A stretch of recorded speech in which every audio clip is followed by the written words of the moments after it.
Hi, Abraham. Yeah, we are. This is surreal. I was like, I'm gonna get on that stage, and Really? you can't tell. We just about had to whack everybody in the audience to get you up here. We're glad you're here. Thank you. I'm glad to be here. I've been thinking about what exactly I wanted to talk about, without focusing too much on all the things in the past that have gone wrong or that weren't ideal. Yeah, don't need to talk about how the desire happened. Let's just talk about the desire. Could you say that a question is a desire? A desire for an answer? Could you say a problem produces a desire for a solution? Yeah. Mm-hmm. My desire is to know how to feel safer within my own self. It's big, isn't it? Can't do it all at once. It's baby steps. This is satisfying. We're going to let you talk more, but we just want to get this started in a really productive way. For a little while, let's just say that there's the feeling of satisfaction, and then there's dissatisfaction, and that dissatisfaction could feel like vulnerability. Dissatisfaction could feel like not being safe. Dissatisfaction could feel like fear. But let's just say there's satisfaction and other. Because if you are awake, you're going to be offering a vibration which is going to be having some vibrational relevance with the emotion and the focus of your inner being. In other words, you just can't turn that off. You cannot turn that relationship sensor off. So if you're feeling less than satisfied, it just means you're focused screwy. We don't mean that you don't have justification for focusing there, because maybe something happened and you keep remembering it and bringing it forward and bringing it forward and bringing it forward, so you hold yourself in that chronic place. But it really is a choice that you have to start making now. So we're just going to offer a really strong statement, and we can tell you're paying attention, and we know for sure that you'll get this. You just have to find something to feel satisfied about, not conquering that fear. You don't have to conquer that fear, because every time you try to conquer that fear, the fear says, oh yeah? But if you're just looking for something to feel satisfied and satisfied and satisfied, and there are so many things, then you begin tuning yourself into a frequency that fearful, insecure vibration just becomes less and less practiced until it's a non-player in your experience. So conceptually, we know you got that. Did you move vibrationally? No, of course not. Not with one comment like that. It takes some practice of satisfaction. I guess it's hard to... No, it isn't. It does take focus, though.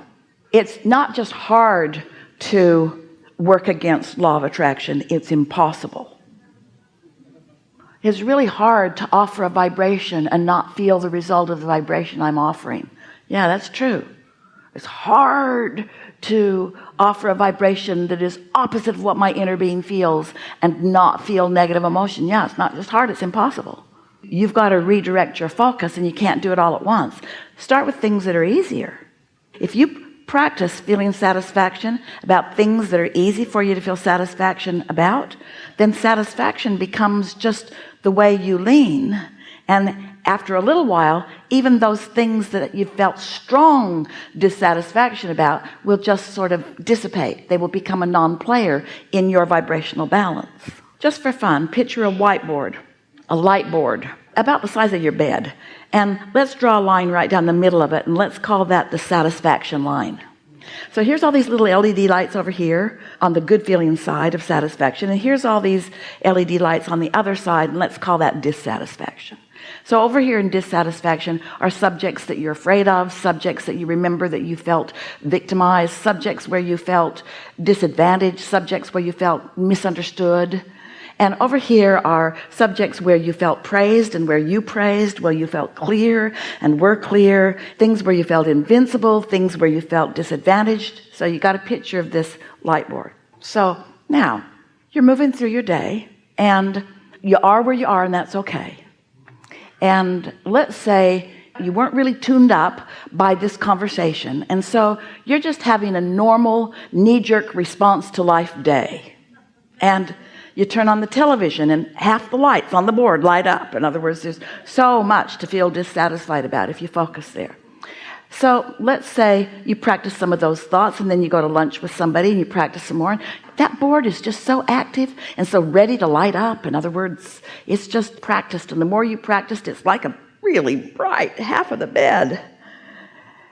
But let's say that on this new morning that you wake up and you've decided that you're going to look for things to feel satisfied about, and right as soon as you get out of bed, you find something that you feel satisfied about, and you focus on it, and it's not anything monumental, it's not anything to write home about, but it lights up.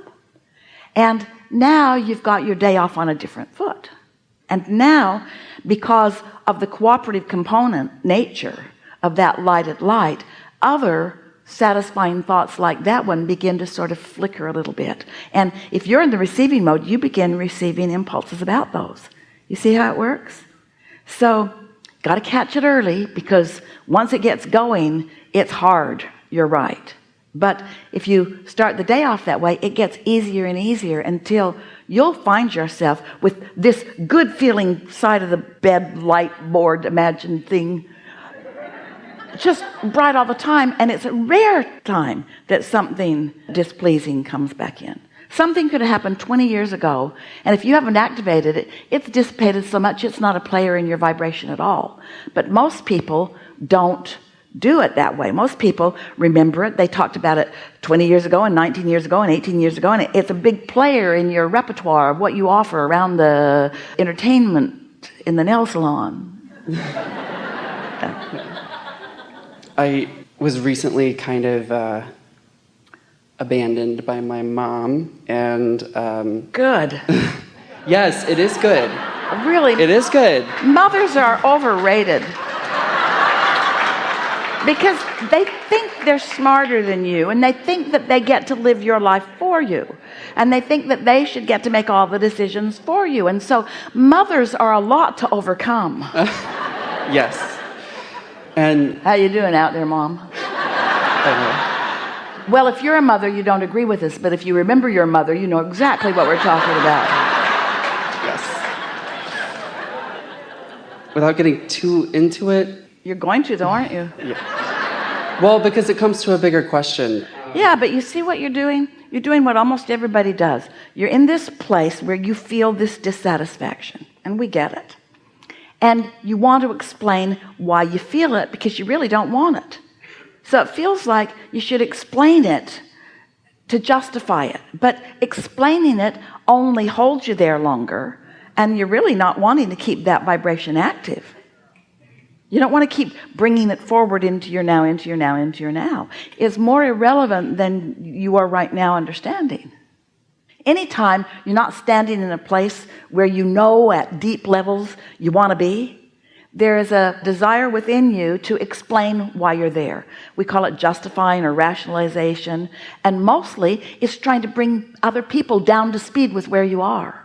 You used to say up to speed. I need to bring you up to speed with where I am. Not really what's happening.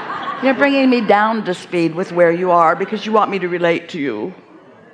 I would like to know how to feel more Baby steps, one at a time.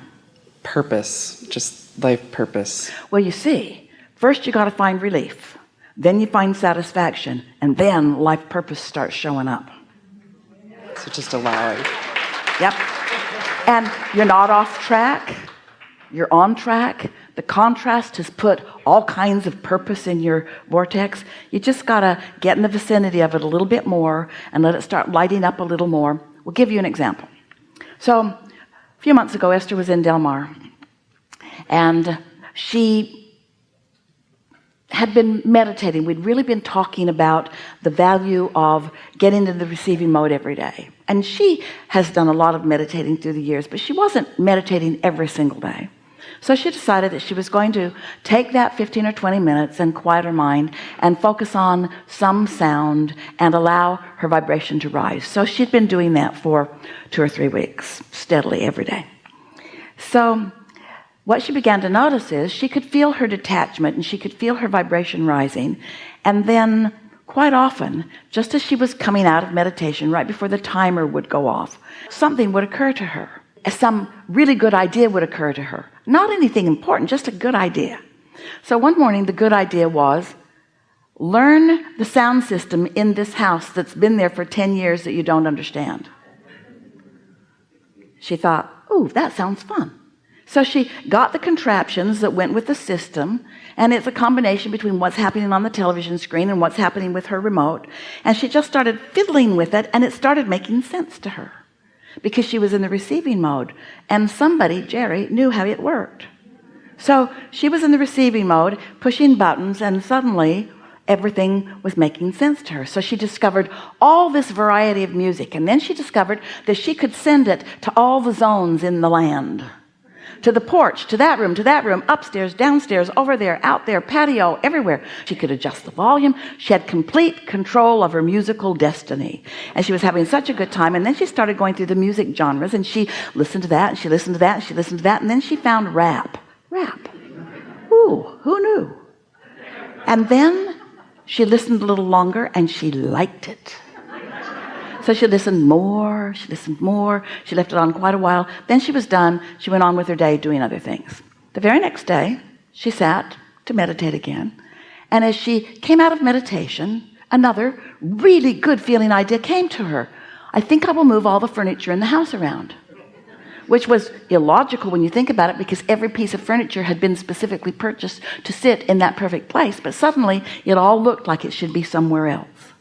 Really strong, ravenous feeling of wanting to move the furniture around. That rug would be better in that room, and that rug would be better over there, and that would be better over there. Everything looked like it needed to be someplace else. So she went directly to her computer, looked up movers, found 2 men in a truck, called them. They were available. They came right over. So she said, basically, I want to move everything somewhere else. And they looked at her like, okay, but she seemed to be so happy that they didn't question her. And so strong boys, men, they just started moving this and moving that. They were having a really good time. And then they were taking a little break, and they were talking, and Esther was talking about the glorious day that they were having. And one of them said, it's so pretty here, but I'm leaving. And Esther said, why? Where are you going? Alabama. Why? I'm a rapper, he says. So Esther says, really? Hang on a minute. So she goes into her room, pushes her buttons, and suddenly rap is playing for all the land to hear. Really loud, really wonderful, really good stuff playing through her sound system. So she goes back out, and they are looking at her like, who are you? And so they said, who are you? What do you do? And Esther said, oh, I'm a teacher. What do you teach? Esther says, rap. And then they had this delicious conversation about how what you want can come to you where you are. And Esther had books and CDs and DVDs, and they just formed an instant friendship. And he was so hungry to hear what she knew. Very interesting, isn't it? That the day before, the impulse to discover the system, who knew? Well, the vortex knew. Your inner being knows. In other words, the cooperative components for this young man were being gathered for him. So much so that Esther was inspired to do 2 things that were completely illogical for her to do. Before the day was over, they basically moved everything back to where it was. Because that was never what it was about. It's about the journey of discovering each other, you see. And so when you want to find your life's purpose, it's ongoing. And today it might be learning your system, which is going to lead to that, which is going to lead to that. Learning your life's purpose, or discovering your life's purpose, or getting on the path of your life's purpose is not about the destination to which the path has led. It's about the path. It's about the fun of the path. Helpful? Yes. Enough? Yes. Really good.